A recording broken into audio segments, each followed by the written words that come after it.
Okay, wind. Let's talk about wind. Where I live, wind is not a good resource. And so for some of you, you might be up on, I've talked to some of you who are very high up, 3,500 feet, 3,000 foot elevation, or some of you higher. Wind might be a great resource for your retreat. Maybe on the Outer Banks, you might have a great wind system. But most people do not have that ability to get a good wind. It is a great source of alternative energy. How does it survive EMP? It's a good question. The manufacturers basically say it'll survive. They're designed for a lightning strike. None of them have designed. There's not a manufacturer out there that's designed for an EMP. And so we'll get into that. We're going to have complex and simple systems again. Bear with me. Solar. Again, if you ask the EMP question, most solar panels won't make it either. They're a huge antenna They've got diodes in them that would fry in an EMP event. So we think solar is safe and fine. It's not. It's not. So that's in an EMP. So that's another source. Solar is great. Again, this is the kind of thing that would have kept John Matherson's daughter alive. If you could use solar panel, 12-volt battery, and that refrigerator is a DC refrigerator. Make DC refrigerators, DC freezers. Just an example. These are great. Sundancer is the brand. They're proven. They've been around for a while. They're both a refrigerator and a freezer. Sundancer with a Z. When it comes to solar, I recommend, people don't know where to start. They get overwhelmed by wind turbines and solar arrays and pole mounts and the cost. I always recommend it, at least, it's like starting with a ham radio. Start off small, start off simple. I recommend it. Somebody came up to me with a Harbor Freight kit, $160 kit. They're great.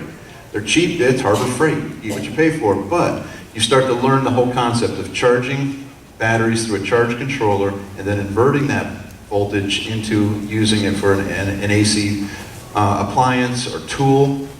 And so the Northern Hydraulics, Harbor Freight, it's a good way to start and learn about solar. Plus, everything that you start with, say you start with 12 volt, 12 volt's great because you have RV, you have pumps, you got lights, you have motors, you have tools. There's so many things that you can do off of a 12 volt system.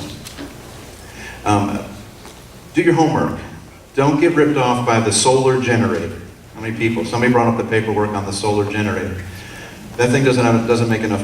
You can make 1 cup of coffee in a microwave and then you have to wait 3 days before it's going to make power again. I know some of you might be selling that and you're going to shoot me. But the battery it's pitiful. It's a nice package, but when you start adding up amp hours and how long that battery is actually going to last, there's not enough solar on it to do much of anything. Be careful. Do your own systems, and you could build 5 of these for what that solar generator costs that is being marketed. Very inefficient. I'm probably going to get sued for that, but that's all right. Do your homework on solar.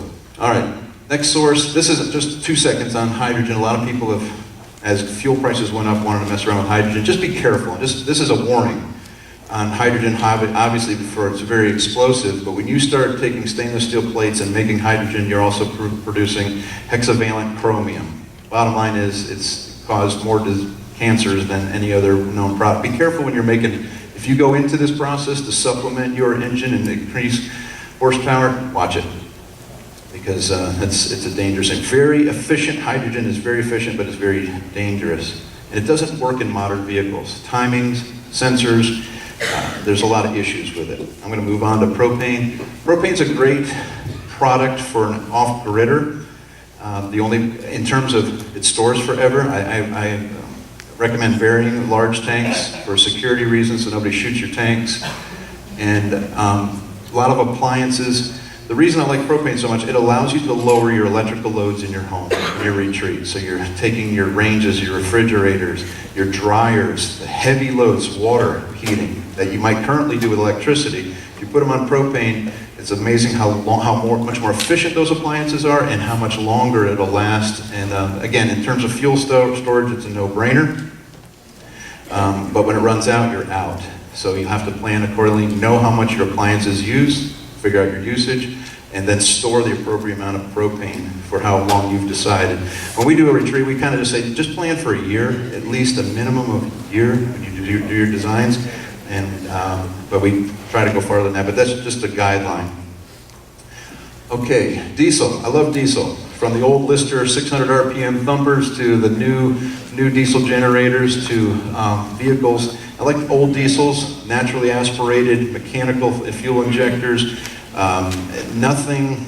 We're talking diesel, but we're also talking EMP as well.